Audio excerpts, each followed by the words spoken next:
mlaku-mlaku ning Malang. Nalika prei unggah-unggahan kelas 7, aku lan keluargaku mlaku-mlaku ning Malang. Aku lan keluargaku mangkat numpak mobil. Awake dhewe nggunakake 4 mobil, amarga totale ana kira-kira 17 wong. Nalika awake dhewe tekan Malang, wayahe wis bengi. Malang krasa adem banget. Awake dhewe banjur nginep ning villa lan langsung turu.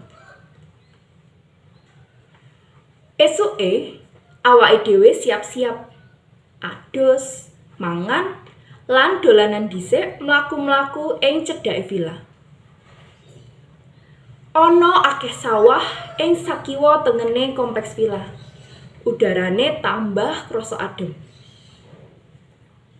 Sakwise iku, aku lan keluargaku lunga menyang Jatim Park Loro. Jarake villa lan Jatim Park Loro ora pati adoh. Nalika wis tekan, mobil langsung diparkirke lan langsung tuku tiket. Ana akeh wong ning kono amarga lagi musim prei. Awake dhewe mubeng-mubeng ning Jatim Park Loro saka jam 11 nganti surup lan Jatim Parke wis arep tutup. Ning kono, aku lan keluargaku mlebu ning kebun binatang dhisik. Ana akeh banget kewan, saka sing cilik nganti sing gedhe ana ning kono. Ning jerone kebun binatang uga ana taman bermain. Nalika dolanan, wektune krasa luwih cepet. Jebul wayahe wis sore. Sakwise iku, aku mlebu ning Museum Jatim Park Loro. Aku lan keluargaku ora iso suwe-suwe amarga Jatim Parke wis arep tutup. Ing Jatim Park Loro, aku lan keluargaku akeh foto-foto. Sakwise iku, sadurunge mulih ning villa, aku lan keluargaku kengelihen. Banjur awake dhewe mangan bakso Malang ing pinggir dalan. Baksone enak tenan.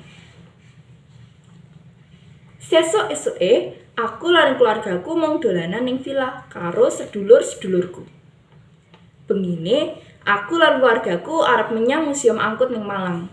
Nanging jebule wis tutup. Awake dhewe telat. Nanging ora apa-apa.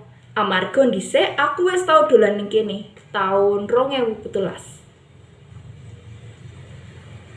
Amarga museume wis tutup, awake dhewe lunga ning alun-alun Kota Batu.